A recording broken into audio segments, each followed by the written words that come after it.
بسم اللہ الرحمن الرحیم۔ شروع اللہ کا نام لے کر جو بڑا مہربان نہایت رحم والا ہے۔ طاسین، یہ قرآن یعنی کتاب روشن کی آیتیں ہیں، مومنوں کے لیے ہدایت اور بشارت ہے، وہ جو نماز پڑھتے اور زکوٰۃ دیتی ہیں اور وہ آخرت کا بھی یقین رکھتے ہیں۔ جو لوگ آخرت پر ایمان نہیں رکھتے، ہم نے ان کے اعمال ان کے لیے آراستہ کر دیے ہیں تو وہ بھٹکتے پھر رہے ہیں۔ یہی لوگ ہیں جن کے لیے برا عذاب ہے اور وہ آخرت میں بھی بہت نقصان اٹھانے والے ہیں۔ اور تم کو یہ قرآن اس حکیم و علیم کی طرف سے عطا کیا جاتا ہے۔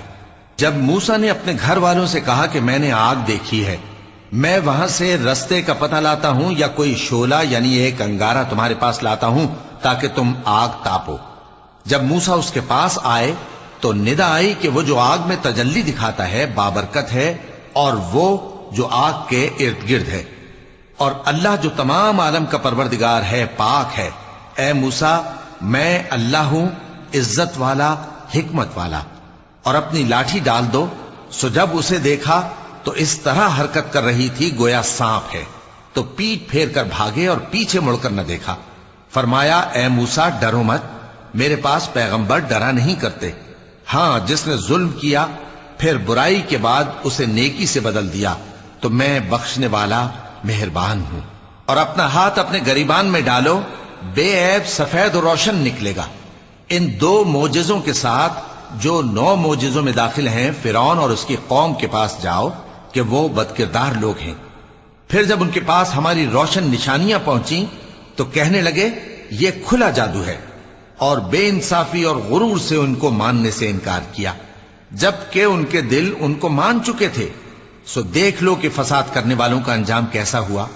اور ہم نے داؤد اور سلیمان کو علم بخشا، اور انہوں نے کہا کہ اللہ کا شکر ہے جس نے ہمیں اپنے بہت سے مومن بندوں پر فضیلت دی۔ اور سلیمان داؤد کے قائم مقام ہوئے اور کہنے لگے کہ لوگوں، ہمیں اللہ کی طرف سے پرندوں کی بولی سکھائی گئی ہے اور ہر چیز عنایت فرمائی گئی ہے، بے شک یہ اس کا خاص فضل ہے۔ اور سلیمان کے لیے جنوں اور انسانوں اور پرندوں کے لشکر جمع کیے گئے اور پھر ان کی جماعتیں بنائی گئیں، یہاں تک کہ جب چیونٹیوں کے میدان میں پہنچے تو ایک چیونٹی نے کہا کہ چیونٹیوں، اپنے اپنے بلوں میں داخل ہو جاؤ، ایسا نہ ہو کہ سلیمان اور اس کے لشکر تم کو کچل ڈالیں اور ان کو خبر بھی نہ ہو۔ تو وہ اس کی بات سے ہنس پڑے اور کہنے لگے کہ اے پروردگار، مجھے توفیق عنایت کر کہ جو احسان تو نے مجھ پر اور میرے ماں باپ پر کیے ہیں ان کا شکر کروں، اور ایسے نیک کام کروں کہ تو ان سے خوش ہو جائے، اور مجھے اپنی رحمت سے اپنے نیک بندوں میں داخل فرما۔ اور جب انہوں نے پرندوں کا جائزہ لیا تو کہنے لگے کیا سبب ہے مجھے ہدہد نظر نہیں آتا؟ کیا کہیں غائب ہو گیا ہے؟ میں اسے سخت سزا دوں گا یا ذبح کر ڈالوں گا یا میرے سامنے اپنی بے قصوری کی واضح دلیل پیش کرے۔ ابھی تھوڑی دیر ہوئی تھی کہ ہدہد آ موجود ہوا اور کہنے لگا کہ مجھے ایک ایسی چیز معلوم ہوئی ہے جس کی آپ کو خبر نہیں، اور میں آپ کے پاس ملک سبا سے ایک یقینی خبر لے کر آیا ہوں۔ میں نے ایک عورت دیکھی کہ ان لوگوں پر حکومت کرتی ہے اور ہر چیز اسے میسر ہے، اور اس کا ایک شاندار تخت ہے۔ میں نے دیکھا کہ وہ اور اس کی قوم اللہ کو چھوڑ کر آفتاب کو سجدہ کرتے ہیں، اور شیطان نے ان کے اعمال انہیں آراستہ کر دکھائے ہیں اور ان کو رستے سے روک رکھا ہے، پس وہ رستے پر نہیں آتے، اور نہیں سمجھتے ہیں کہ اللہ کو جو آسمانوں اور زمین میں چھپی چیزوں کو ظاہر کر دیتا اور تمہارے پوشیدہ اور ظاہر اعمال کو جانتا ہے، کیوں سجدہ نہ کریں؟ اللہ کے سوا کوئی عبادت کے لائق نہیں، وہی عرش عظیم کا مالک ہے۔ سلیمان نے کہا اچھا، ہم دیکھیں گے تو نے سچ کہا ہے یا تو جھوٹا ہے۔ یہ میرا خط لے جا اور اسے ان کی طرف ڈال دے، پھر ان کے پاس سے ہٹ جانا اور دیکھنا کہ وہ کیا جواب دیتی ہیں۔ ملکہ نے کہا کہ دربار والوں، مجھ تک ایک نامہ گرامی پہنچایا گیا ہے، وہ سلیمان کی طرف سے ہے، اور مضمون یہ ہے کہ شروع اللہ کا نام لے کر جو بڑا مہربان نہایت رحم والا ہے، بعد اس کے یہ کہ مجھ سے سرکشی نہ کرو اور مطیع و فرمانبردار ہو کر میرے پاس چلے آؤ۔ خط سنا کر کہنے لگی کہ اے اہل دربار، میرے اس معاملے میں مجھے مشورہ دو، جب تک کہ تم حاضر نہ ہو اور صلاح نہ دو میں کسی کام کا فیصلہ نہیں کیا کرتی۔ وہ بولے کہ ہم بڑے زوراور اور سخت جنگجو ہیں اور حکم آپ کے اختیار میں ہے، تو جو حکم دیجیے گا اس کے انجام پر نظر کر لیجیے گا۔ اس نے کہا کہ بادشاہ جب کسی شہر میں داخل ہوتے ہیں تو اس کو تباہ کر دیتے ہیں اور وہاں کے عزت والوں کو ذلیل کر دیا کرتے ہیں، اور اسی طرح یہ بھی کریں گے۔ اور میں ان کی طرف کچھ تحفہ بھیجتی ہوں اور دیکھتی ہوں کہ قاصد کیا جواب لاتے ہیں۔ پس جب قاصد سلیمان کے پاس پہنچا تو سلیمان نے کہا، کیا تم مجھے مال سے مدد دینا چاہتے ہو؟ سو جو کچھ اللہ نے مجھے عطا فرمایا ہے وہ اس سے کہیں بہتر ہے جو تمہیں دیا ہے۔ حقیقت یہ ہے کہ اپنے تحفے سے تم ہی خوش ہوتے ہوگے۔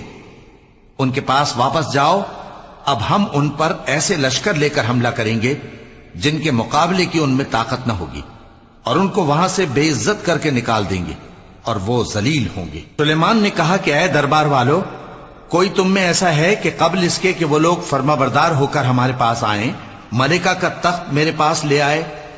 جنات میں سے ایک قوی ہیکل جن نے کہا کہ قبل اس کے کہ آپ اپنی جگہ سے اٹھیں میں اس کو آپ کے پاس لا حاضر کرتا ہوں، اور مجھے اس پر قدرت بھی حاصل ہے اور امانت دار بھی ہوں۔ ایک شخص جس کو کتاب الہی کا علم تھا کہنے لگا کہ میں آپ کی آنکھ کے جھپکنے سے پہلے پہلے اسے آپ کے پاس حاضر کیے دیتا ہوں۔ جب سلیمان نے تخت کو اپنے پاس رکھا ہوا دیکھا تو کہا کہ یہ میرے پروردگار کا فضل ہے تاکہ مجھے آزمائے کہ میں شکر کرتا ہوں یا کفران نعمت کرتا ہوں، اور جو شکر کرتا ہے تو اپنے ہی فائدے کے لیے شکر کرتا ہے، اور جو ناشکری کرتا ہے تو میرا پروردگار بے نیاز ہے، کرم کرنے والا ہے۔ سلیمان نے کہا کہ ملکہ کے امتحان عقل کے لیے اس کے تخت کی صورت بدل دو، دیکھیں کہ وہ سوج رکھتی ہے یا ان لوگوں میں سے ہے جو سوج نہیں رکھتے۔ پھر جب وہ آ پہنچی تو پوچھا گیا کہ کیا آپ کا تخت بھی اسی طرح کا ہے؟ اس نے کہا کہ یہ تو گویا ہو بہو وہی ہے، اور ہم کو اس سے پہلے ہی سلیمان کی عظمت و شان کا علم ہو گیا تھا، اور ہم فرما بردار ہیں۔ اور وہ جو اللہ کے سوا دوسروں کی پرستش کرتی تھی، سلیمان نے اس کو اس سے منع کیا کہ وہ کافروں میں سے تھی۔ اس کے بعد اس سے کہا گیا کہ محل میں چلیے۔ جب اس نے اس کے فرش کو دیکھا تو اسے پانی کا حوض سمجھا اور کپڑا اٹھا کر اپنی پنڈلیاں کھول دی۔ سلیمان نے کہا، یہ ایسا محل ہے جس کے نیچے بھی شیشے جڑے ہوئے ہیں۔ وہ بول اٹھی کہ پروردگار، میں اپنے آپ پر ظلم کرتی رہی تھی، اور اب میں سلیمان کے ساتھ اللہ رب العالمین پر ایمان لاتی ہوں۔ اور ہم نے سمود کی طرف ان کے بھائی صالح کو بھیجا کہ اللہ کی عبادت کرو، تو وہ دو فریق ہو کر آپس میں جھگڑنے لگے۔ صالح نے کہا کہ اے قوم، تم بھلائی سے پہلے برائی کے لیے کیوں جلدی کرتے ہو، اور اللہ سے بخشش کیوں نہیں مانگتے تاکہ تم پر رحم کیا جائے؟ وہ کہنے لگے کہ تم اور تمہارے ساتھی ہمارے لیے برا شگون ہیں۔ صالح نے کہا کہ تمہاری بدشگونی اللہ کے پاس ہے، بلکہ تم ایسے لوگ ہو جن کی آزمائش کی جاتی ہے۔ اور شہر میں 9 شخص تھے جو ملک میں فساد کیا کرتے تھے اور اصلاح سے کام نہیں لیتے تھے۔ کہنے لگے کہ اللہ کی قسم کھاؤ کہ ہم رات کو اس پر اور اس کے گھر والوں پر شبخون ماریں گے، پھر اس کے وارثوں سے کہہ دیں گے کہ ہم تو اس کے گھر والوں کے موقع ہلاکت پر تھے ہی نہیں، اور ہم سچ کہتی ہیں۔ اور وہ ایک چال چلے، اور ہم نے بھی ایک تدبیر کی، اور ان کو کچھ خبر نہ ہوئی۔ تو دیکھ لو کہ ان کی چال کا انجام کیسا ہوا۔ ہم نے ان کو اور ان کی قوم سب کو ہلاک کر ڈالا۔ اب ان کے یہ گھر ان کے ظلم کے سبب تلپٹ پڑے ہیں۔ جو لوگ علم رکھتے ہیں ان کے لیے اس میں نشانی ہے، اور جو لوگ ایمان لائے اور ڈرتے تھے ان کو ہم نے نجات دی۔ اور لوط کو یاد کرو جب انہوں نے اپنی قوم سے کہا کہ تم بے حیائی کے کام کیوں کرتے ہو جبکہ تم دیکھتے ہو؟ کیا تم عورتوں کو چھوڑ کر لذت حاصل کرنے کے لیے مردوں کی طرف مائل ہوتے ہو؟ حقیقت یہ ہے کہ تم احمق لوگ ہو۔ تو ان کی قوم کے لوگ بولے تو یہ بولے، اور اس کے سوا ان کا کچھ جواب نہ تھا کہ لوط کے گھر والوں کو اپنے شہر سے نکال دو، یہ لوگ پاک بننا چاہتے ہیں۔ تو ہم نے ان کو اور ان کے گھر والوں کو نجات دی، مگر ان کی بیوی کہ اس کی نسبت ہم نے مقرر کر رکھا تھا کہ وہ پیچھے رہنے والوں میں ہوگی۔ اور ہم نے ان پر مے برسایا، سو جو مے ان لوگوں پر برسا جن کو متنبع کر دیا گیا تھا برا تھا۔ کہہ دو کہ سب تعریف اللہ ہی کے لیے ہے، اور اس کے ان بندوں پر سلام ہے جس کو اس نے منتخب فرمایا۔ بھلا اللہ بہتر ہے یا وہ جن کو یہ اس کا شریک بناتے ہیں؟ بھلا کس نے آسمانوں اور زمین کو پیدا کیا اور کس نے تمہارے لیے آسمان سے پانی برسایا؟ پھر ہم نے اس سے سرسبز باغ اگائے. تمہارا کام تو نہ تھا کہ تم ان کے درختوں کو اگاتے. تو کیا اللہ کے ساتھ کوئی اور بھی معبود ہے؟ ہرگز نہیں، بلکہ یہ لوگ رستے سے الگ ہو رہے ہیں. بھلا کس نے زمین کو قرارگاہ بنایا اور اس کے بیچ نہریں بنائیں اور اس کے لیے پہاڑ بنائے، اور کس نے دو دریاؤں کے بیچ اوٹ بنائی؟ یہ سب کچھ اللہ نے بنایا. تو کیا اللہ کے ساتھ کوئی اور معبود بھی ہے؟ ہرگز نہیں، بلکہ ان میں اکثر علم نہیں رکھتے. بھلا کون بے قرار کی التجا قبول کرتا ہے جب وہ اس سے دعا کرتا ہے، اور کون اس کی تکلیف کو دور کرتا ہے، اور کون تم کو زمین میں اگلوں کا جانشین بناتا ہے؟ یہ سب کچھ اللہ کرتا ہے. تو کیا اللہ کے ساتھ کوئی اور معبود بھی ہے؟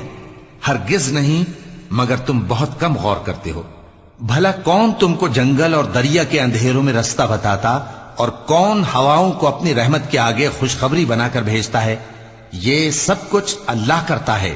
تو کیا اللہ کے ساتھ کوئی اور معبود بھی ہے؟ ہرگز نہیں. یہ لوگ جو شرک کرتے ہیں اللہ کی شان اس سے بلند ہے.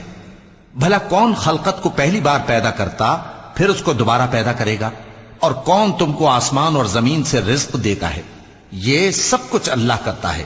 تو کیا اللہ کے ساتھ کوئی اور معبود بھی ہے؟ ہرگز نہیں. کہہ دو کہ مشرکو، اگر تم سچے ہو تو دلیل پیش کرو. کہہ دو کہ جو لوگ آسمانوں اور زمین میں ہیں اللہ کے سوا غیب کی باتیں نہیں جانتے، اور نہ یہ جانتے ہیں کہ کب زندہ کر کے اٹھائے جائیں گے، بلکہ آخرت کے بارے میں ان کا علم ختم ہو چکا ہے، بلکہ یہ اس کی طرف سے شک میں ہیں، بلکہ یہ اس سے اندھے ہو رہے ہیں.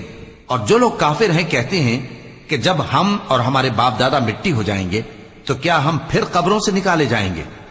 یہ وعدہ ہم سے اور ہمارے باپ دادا سے پہلے سے ہوتا چلا آیا ہے. کہاں کا اٹھنا اور کیسی قیامت؟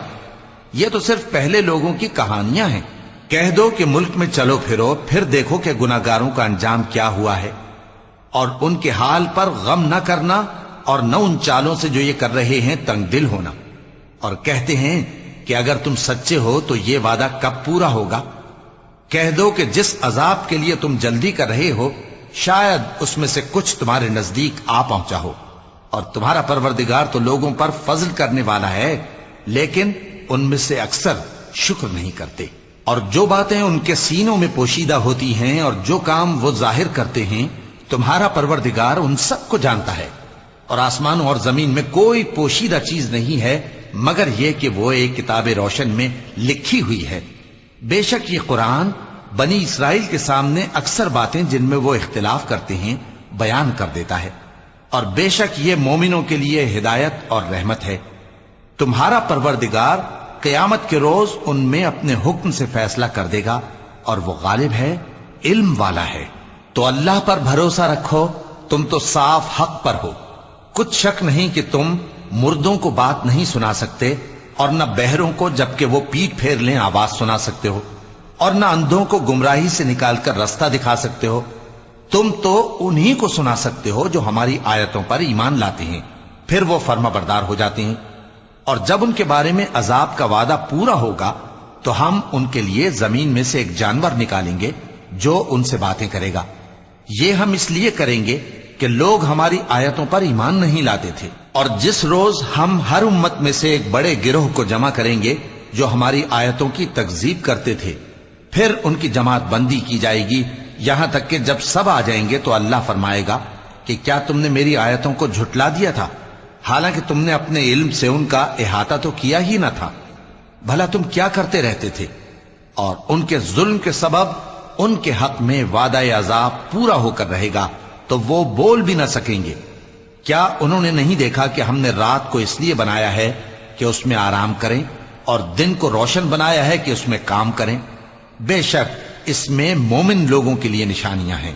اور جس روز سور پھونکا جائے گا تو جو لوگ آسمانوں میں اور جو زمین میں ہیں سب گھبرا اٹھیں گے مگر وہ جسے اللہ چاہے، اور سب اس کے پاس عاجز ہو کر چلے آئیں گے. اور تم پہاڑوں کو دیکھتے ہو تو خیال کرتے ہو کہ مضبوط جمے ہوئے ہیں، مگر وہ اس روز اس طرح اڑتے پھریں گے جیسے بادل. یہ اللہ کی کاریگری ہے جس نے ہر چیز کو مضبوط بنایا. بے شک وہ تمہارے سب افعال سے باخبر ہے۔ جو شخص نیکی لے کر آئے گا تو اس کے لیے اس سے بہتر بدلہ تیار ہے، اور ایسے لوگ اس روز گھبراہٹ سے بے خوف ہوں گے، اور جو برائی لے کر آئے گا تو ایسے لوگ اوندھے منہ دوزخ میں ڈال دیے جائیں گے۔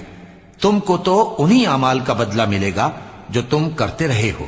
کہہ دو مجھ کو یہی ارشاد ہوا ہے کہ اس شہر مکہ کے مالک کی عبادت کروں جس نے اس کو محترم بنایا ہے، اور ہر چیز اسی کی ہے، اور مجھے یہ بھی حکم ہوا ہے کہ میں فرما بردار رہوں، اور یہ بھی کہ قرآن پڑھا کروں۔ اب جو شخص راہ راست اختیار کرتا ہے تو اپنے ہی فائدے کے لیے اختیار کرتا ہے، اور جو گمراہ رہتا ہے تو کہہ دو کہ میں تو صرف خبردار کرنے والا ہوں۔ اور کہو کہ اللہ کا شکر ہے وہ تم کو عنقریب اپنی نشانیاں دکھائے گا تو تم ان کو پہچان لو گے، اور جو کام تم کرتے ہو تمہارا پروردگار ان سے بے خبر نہیں ہے۔ صدق اللہ العظیم۔